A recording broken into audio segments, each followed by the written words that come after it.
We leave Los Barriles with a beach party. We can't play the music because that's not allowed on YouTube. But I will tell you, they played some of my favorites.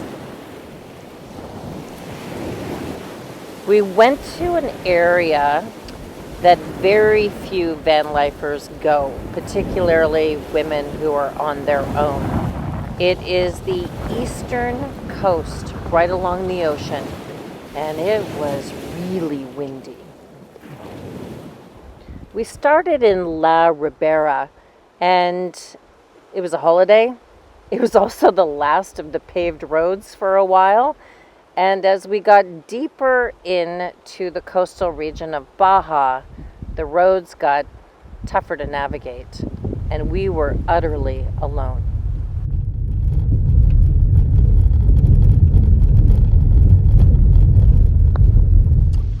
So I left the campsite this morning in Los Barriles, and I started to go to a place called La Ribera, and I didn't have a good feeling about it, which is always important to listen to your feelings.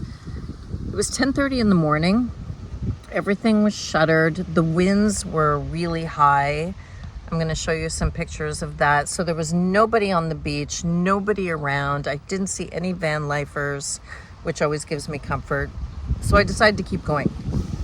What I did not know is that keeping going was on a dirt road, but I had read on iOverlander, which I highly recommend, this lovely place where I am now that is really an oasis in the desert. And it is 4 kilometers from the place that I really wanted to show you tomorrow. I'll save it for tomorrow. But I needed somewhere safe to stay. And so I looked on iOverlander. Turns out they're both from British Columbia, Vancouver Island, and Vancouver, Canadians, and they have this off-grid place with showers and water, all run by solar because they're completely off the grid.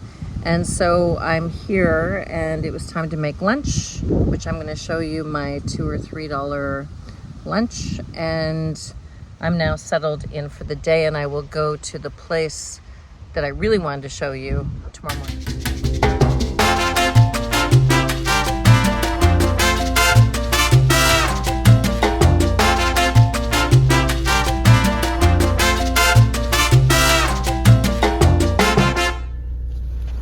Always travel with a full or almost full tank of gas and extra odds and ends that you can somehow make into a meal.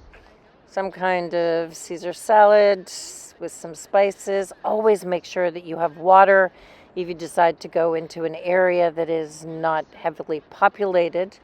And the restaurant, which I eventually ended up going to for the dinner part of my day, closed at 3 o'clock. Otherwise, there wouldn't have been anything around for miles.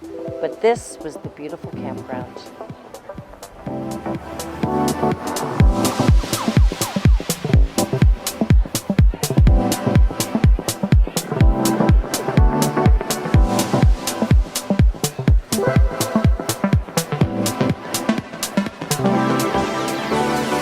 Wasted, don't know which way you're facing. You can't hold on. You got to let go if you wanna be free. And everybody knows it, the secret that we're holding. You got to let go if you wanna be free. You got to let go if you wanna be free.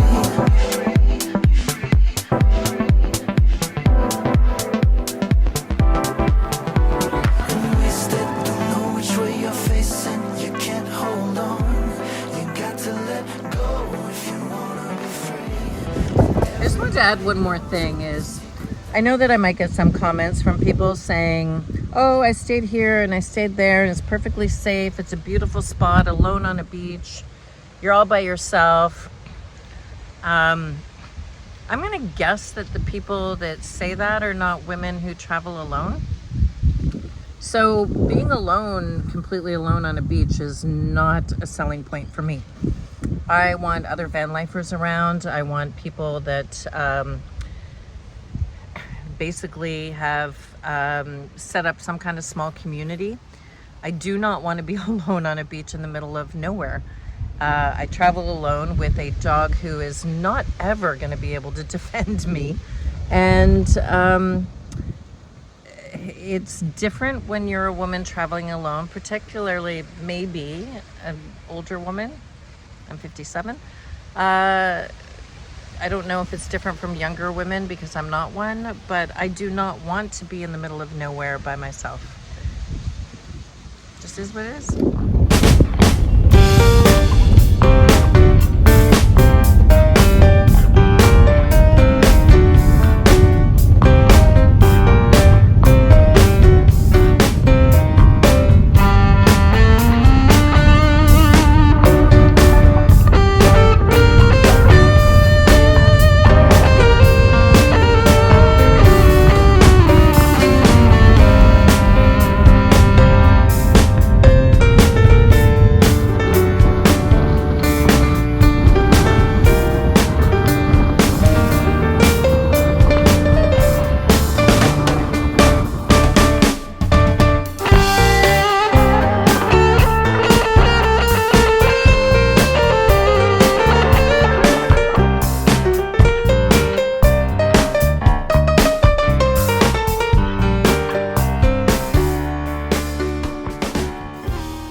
So on to Santiago, one of the stops along the way as we go back into the major city of San Jose, where we will end up before this day is over. Santiago is just 2 kilometers off of the main highway, and while we were there very early and it was quiet, I wanted to show it to you because it's known for its historic mission, one of the oldest in Mexico.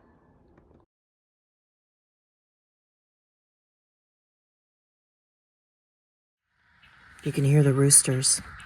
So this was founded in 1721 by the Jesuits on the shores of the Gulf of California. And after 2 relocations, the mission was established on August 1st, 1724 in the region known to the Periku indigenous.